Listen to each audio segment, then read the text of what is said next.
हस्तदलो परिवेशितलिङ्गम्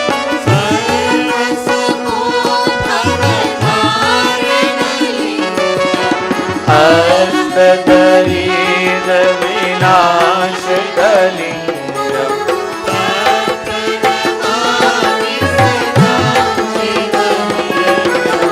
ब्रह्ममुरारि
उमापति महादेव की जय. Let us take a few minutes to concentrate upon the Divine Lord, Krishna, Shivaranjani.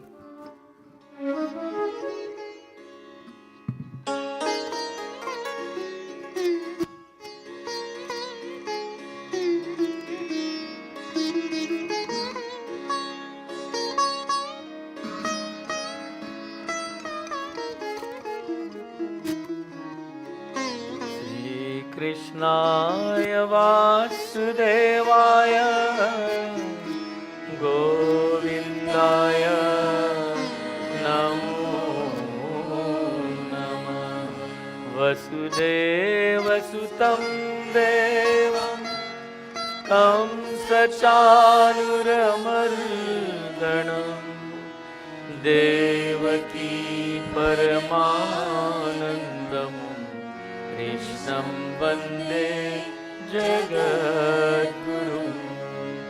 श्रीकृष्णाय वासुदेवाय गोविन्दाय नमो नमः. All together please.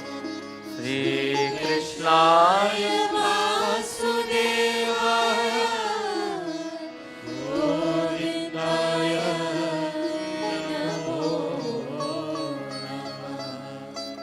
प्रेम से श्री कृष्ण चंद्र भगवान की जय.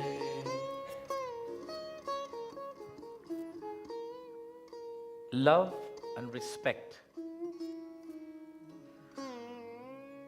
two attributes or attitudes or value systems every human life and every human relationship must be built upon these two foundations: respect, love, love and respect. The question that I want to pose today to all of us: is one dependent upon the other? Do we have to respect someone we love? And do we have to love someone we respect? Please, I'll be happy for a response. Can one exist without the other? Can we love someone without respecting them? Or can we respect someone without having love for them? No? They're inseparable? They must be together? What does anybody else think?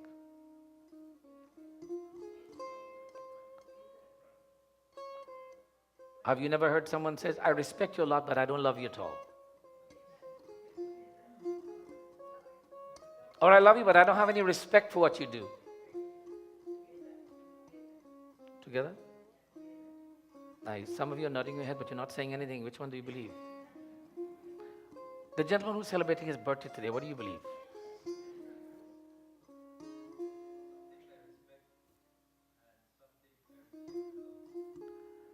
So you're saying they're separate then? Sometimes.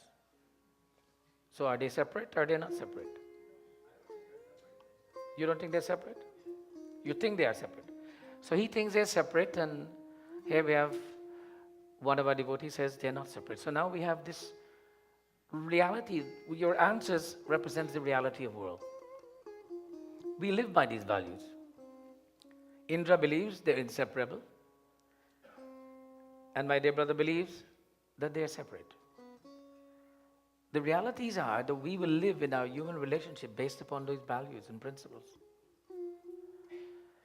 Now, love and respect. And then we have this third word that we call bhakti or devotion. So, am I devoted to someone that I love and respect?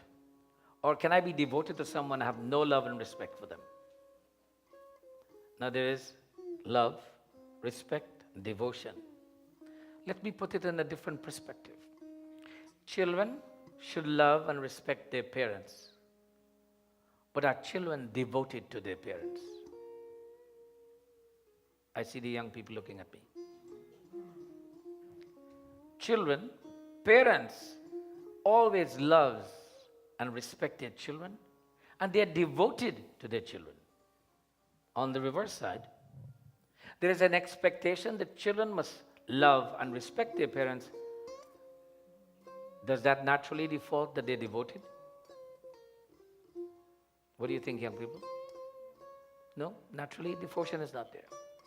So today, we want to talk a little bit about this thing called bhakti. That we all hear bhakti, devotion. And in our discussion, we will come to the understanding of what does love and respect have to do with bhakti. There is a little book that is called the Narad Bhakti Sutra. It is accepted as the words of Narad Muni expressing what is bhakti, what is love, or what is bhakti, what is devotion. But interestingly, Narad Muni cannot separate the word love from bhakti. He says love and bhakti are inseparable. He tells us,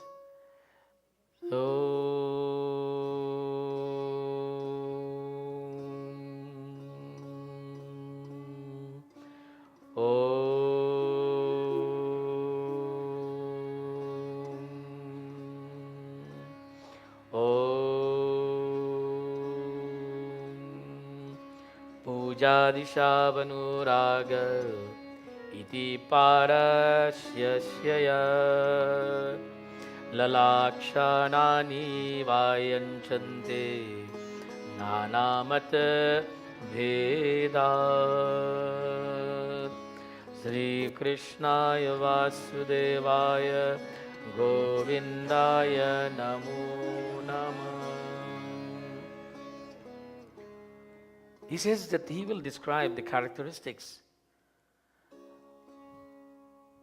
of what is bhakti. Puja desha vinuragya iti parasyarsaya.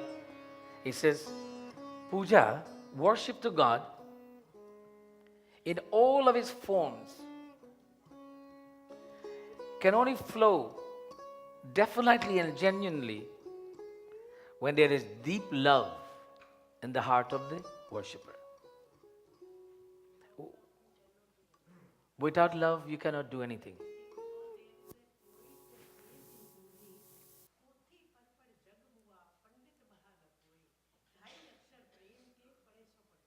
Talia. Without love, one cannot have devotion. Now let's analyze this. We are praying to God and we want something. We want to have a child, we want to have a job, we want to pass our exam. But we are praying to God, and what do we have in our heart? We have a desire for something, not love for God. Thus, we must separate our desires from our love to God, and when we worship God, it must only be our love for God. If we are worshiping someone, a human being that we love, we say we care, and every time we worship them or we give them praise, We're saying, you're such a good person. Can you please make sure that this happens? Does that sound hypocritical? I love you because you will make this happen. If you don't make this happen, by the way, you will find out that I don't love you. When we pray to God, it has to be unquestionable love. Not whether we get what we want or we don't get what we want. We should not be wanting anything other than to have a greater love for God.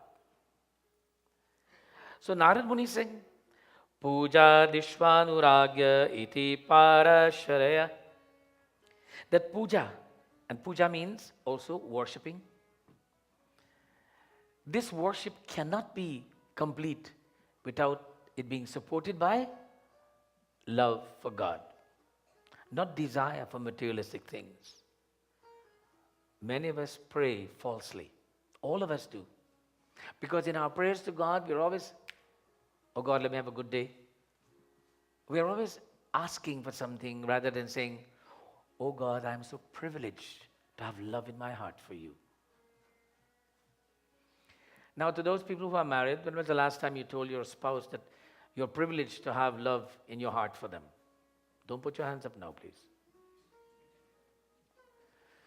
And then the other one say, well, what do you mean? Do you want me to tell you I love you all the time?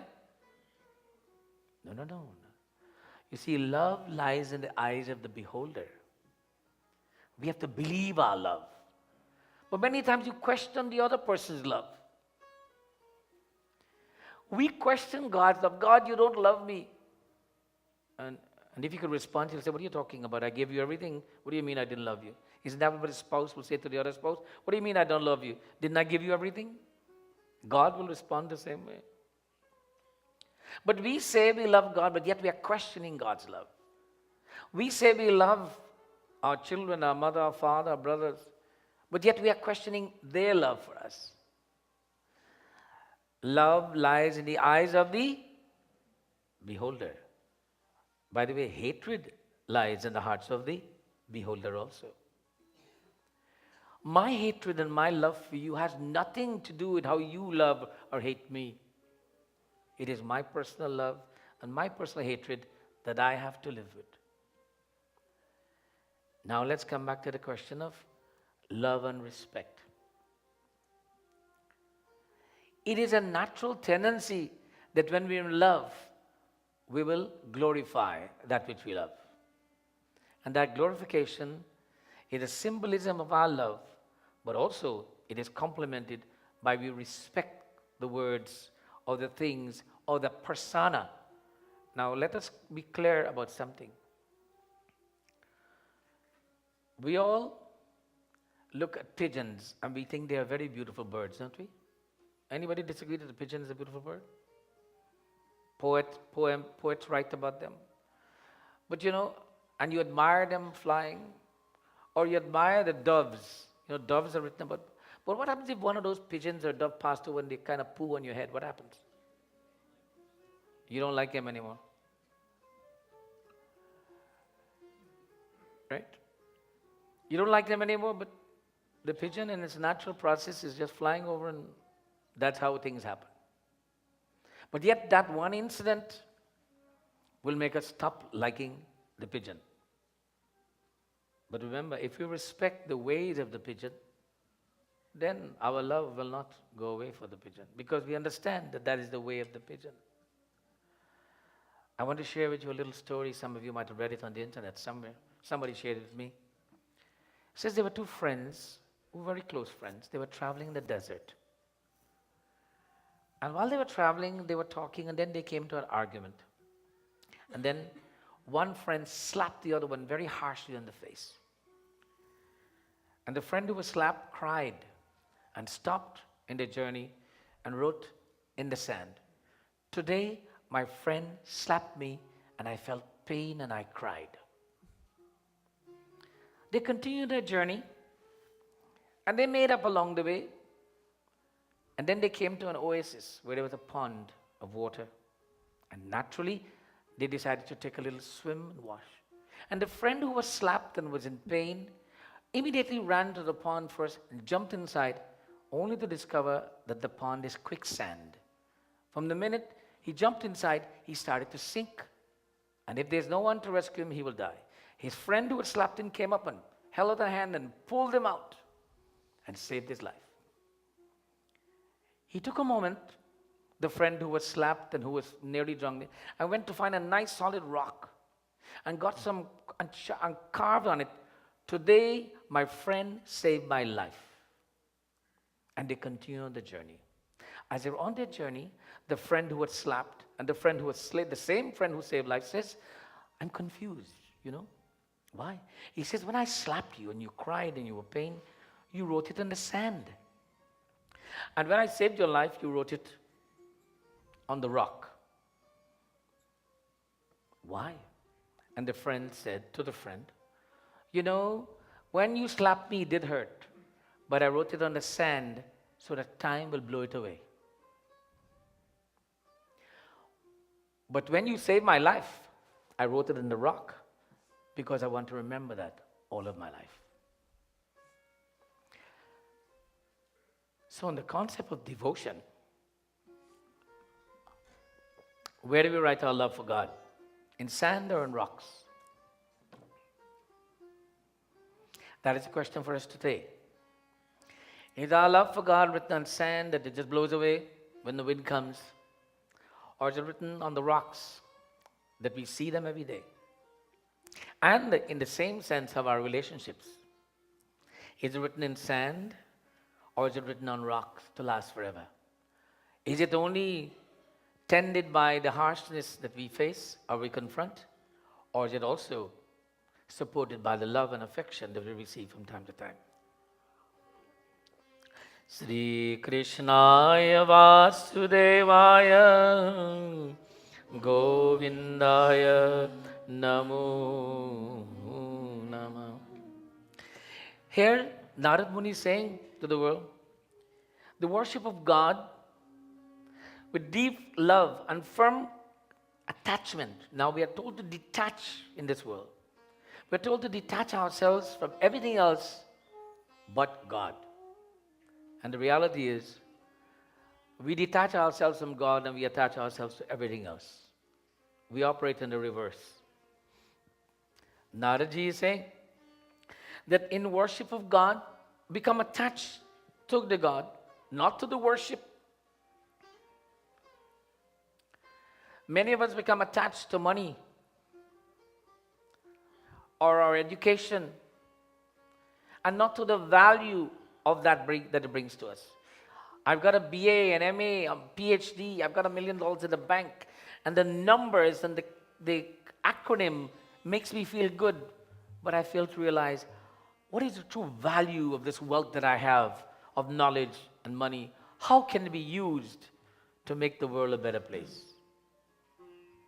Similarly, we must become attached to God, and we must, in our attachment to God, declare that, "Oh God, use me to make the world a better place.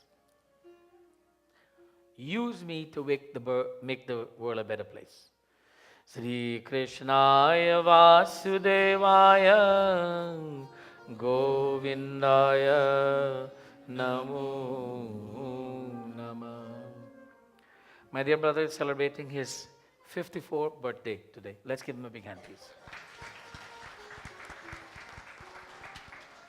And his friend beside him shook his hand and says, "Congratulations." And I'm sure it's a wonderful feeling that we are all celebrating here. And of course, he has come to the mandir. He brought his entire family, invited all of his close friends and relatives to come and to give thanks to God. To give thanks to God in appreciation of this birthday. To appreciate is to celebrate. But many of us celebrate without appreciating. We celebrate without appreciating. Every year we celebrate, we must appreciate the year that has passed and give thanks to God. Thank you for the year that I've gone through. We celebrate the future and we fail to appreciate the past. So today, our message is very simple. That when we look to relationship with God, which is called bhakti or devotion, It must be built upon prem, love, and respect for God to being omnipotent and omnipresent. That God is here, there, and everywhere. And in all our relationships, respect must be embellished with love. Love must be supported by respect. And when they are embellishing and supporting each other, then devotion becomes a natural reality. Sri Krishnaya Vasudevaya Govindaya Namo Namah Bolo Sri Krishnaya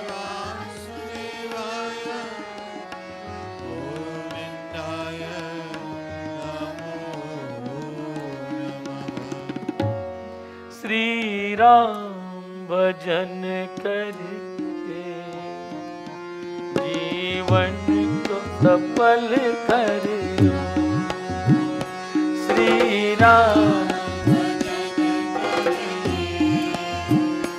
जीवन को summer कर लो श्री कृष्ण भजन करके जीवन को सफल कर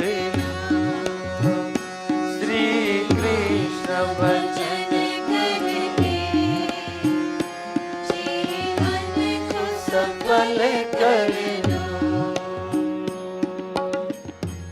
Chanting the name of God will bring fulfillment to life, will bring that all the fruits of our efforts will be sweet. All the fruits of our life will be sweet. What do I mean by that? Is that many of us have been involved in situations where we work hard, tirelessly to achieve something, and then when we get what we want, we're not happy with what we have got. When we get what we wanted, we're not happy with what we've got. One writer says, no end result must be considered a failure. No end result must be considered a failure. Every end result must consider a stepping stone towards success. You know, when you go for your driving tests and you fail, like I did, the driving instructor gives you a little check sheet and he says, you know, you didn't stop at that red light, you were stepping on the brakes too much. And he gives you all of these things, but he fails you. Now, that was a stepping stone for me to pass, because he told me what I needed to fix so I can pass. In our failures, we need to look upon it and says, what am I supposed to learn here from this failure? And then, of course, rise above that so that I will succeed in the next attempt. So life's failures, quote unquote, should not be talked about. For if you want success, then see them as the steps towards that success. Every child starts out creeping on the ground and then starts to walk, and they stumble and they bruise their knees, burst their lips, hit their head. And the mother will say, oh my God, my child will never walk. Of course not. The mother says, let him fall a little bit. The father said, let him fall a little more, because they will walk. So the failures, or quote unquote, what we consider disappointments in our lives, must be looked upon with a positive sense that yes, I am moving in the direction of ultimate achievement of that goal. Prem Sri Krishna Chandra Bhagavan ki jai. Let me take this opportunity to welcome each and every one of you today. Let me ask this question. Kaun pehle baar aaye hai? Who's here for the first time in this mandir today? Put your hands up. Any newcomers? 1, 2. And who's renewing your acquaintance after being away for a long time? Put your hands up. Quite a few of you. Give them all a welcoming round of applause, please. We welcome you to Sri Ram Mandir and invite you to join us as often as you can. This mandir is open 7 days a week, 15 hours a day. You're welcome to come anytime during that time to worship. We invite you to get involved in our activities. There is so much happening in this mandir. We are looking for volunteers to join our massive team of volunteers. Combined with the youth volunteers and the senior volunteers, we have more, the senior and mature volunteers, we have more than 100 people or 150 people who volunteers on a regular basis for activities in the mandir. For instance, the people who serve the food on Sunday have a team of somewhere from 5 to 7 people. And there are how many teams? 8 teams. So that's approximately 60 to 70 people only volunteering for that purpose. Then we have our student volunteers with numbers always 50 to 75 at any one time. Therein lies 150 people right away. Yes, that many people volunteer. And that does not count many of the others who are regularly here. And why do so many people volunteer? There must be something good about it. Those of you who do not volunteer, why don't you try to find out? Why are they doing it? And by the way, they're all very happy from what I hear. Or some of them complain from time to time. But in general, everyone who volunteers finds a great level of fulfillment. So please get involved in the mandir. And do not see the mandir only as a place for darshan, but see it as a place of siksha. Darshan means come for blessing. Siksha means come to learn. And there is no better way to learn but to engage oneself in activities.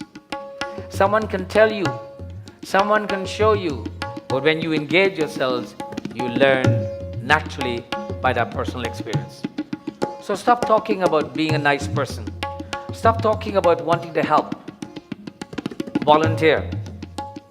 You will have to be nice and you'll find yourself very helpful. Sri Krishnaya Vasudevaya Govindaya Namo Nama. Today's Preeti Bhoj is sponsored by Indrajit, Ramdat and family. Let's give him a big hand, please. As I mentioned, he's celebrating his birthday today. Our Bal Vihar program continues to take registration. And this registration, of course, is going to get people involved in next year's semester, starting in January. Today, we are celebrating Jalaram Bapa Jayanti. Let me take a moment to talk about this. Many of us who were brought up in the Caribbean, or maybe in other parts of the world or other colonial countries, may not be familiar with Sant Jalaram Bapa. This is a man who lived and walked the earth 300 years ago. He was an ordinary man who lived in a village in Gujarat. And what made him distinguish himself amongst the others is what the poets and saints and sages have been saying about great people all the time. He says, no great man or woman was ever born.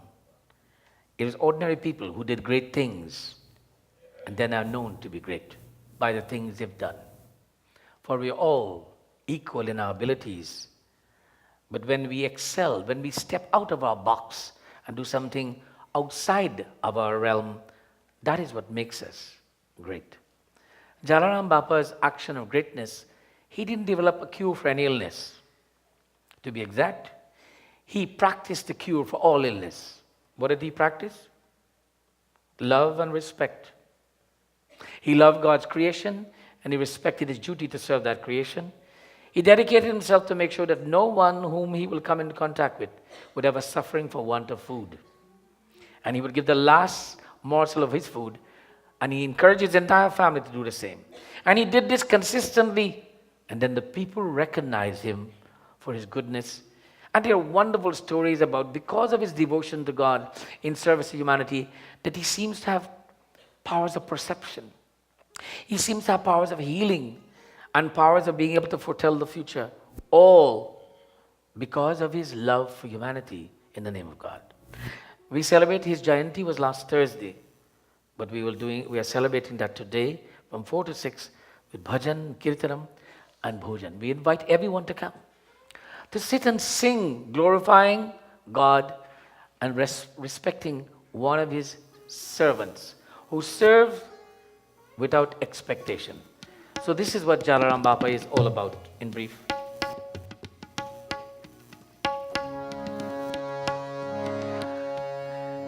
Some of the bhajans you may not be familiar with. Ami Bareli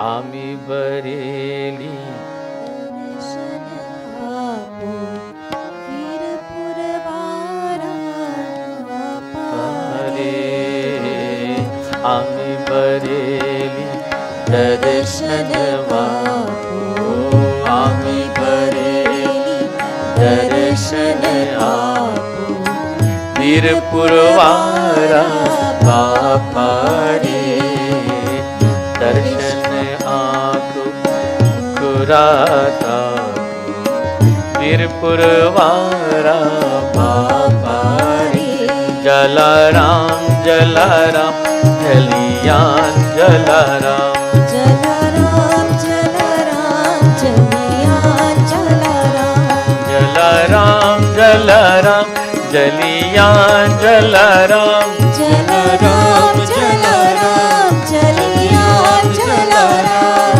Jalaram Jalaram जलियान Jalaram Jalaram Jalaram जलियान Jalaram. Most of the bhajans are sung in Gujarati, and obviously you can recognize that I'm having difficulty with that. But we have learned many of them, and there are bhajans in Hindi also. But the idea is the language is irrelevant. It's the love in chanting the bhajan that is most important. So come out and join us this evening. Donate food for a food bank every year. This year, how many tons of food we are trying for? We set a target. 2.5 tons of food. Okay? So you're invited to bring your contributions in the form of canned and packaged foods and vegetables that are not perishable quickly. Don't bring tomatoes, for instance, but potatoes is good. Okay? Because they're not perishable. So bring canned foods. All vegetarian food must be donated, please. We are hoping to contribute before the holiday season, before Christmas. Now Graha Puja is on November 8th, and if you're interested in doing Graha Puja, just turn up in the morning from 8 a.m., bring your prasad, and come with devotion in your heart to give thanks to the planets. Satyanarayana Puja and Katha on November 6th, that is Thursday at 6 p.m. If you have never participated in Satyanarayana Puja, please take the opportunity to bring your family and to join with us. Prem so Sri Krishna Chandra Bhagavan ki jai. Those of you who brought prasad, please come forward, we shall offer bhog. Everyone else, please remain seated. And please do not talk during the offering of bhog. It is not a time to socialize, it is time to focus your mind and give thanks to God. You are supposed to clasp your hands, close your eyes, and call your names in your mind as the bhog is being offered.